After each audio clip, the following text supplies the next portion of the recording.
అని అతను ఆ పాపం నుంచి తప్పించుకున్నాడు. ఎప్పుడైతే పాపం నుంచి తప్పించుకున్నాడో ఆ స్త్రీ తన భర్తకి ఏం చెప్పిందంటే, ఆ హెబ్రీ దాసుడు, చూడండి చదవండి ఆ మాట, 17 వచనం చదవండి, 39:17.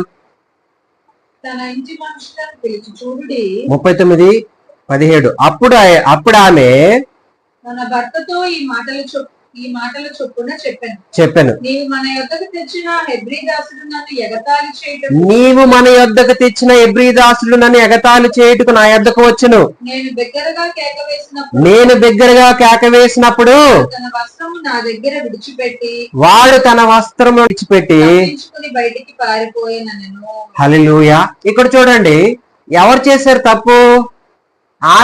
ఆమెలో ఉన్న మిస్టేక్ ని ఏం చేస్తుందంటే యేసేపు పైన పెట్టింది. హల్లెలూయా. అయినా దేవుడు యేసేపుకు తోడుగా ఉన్నాడు.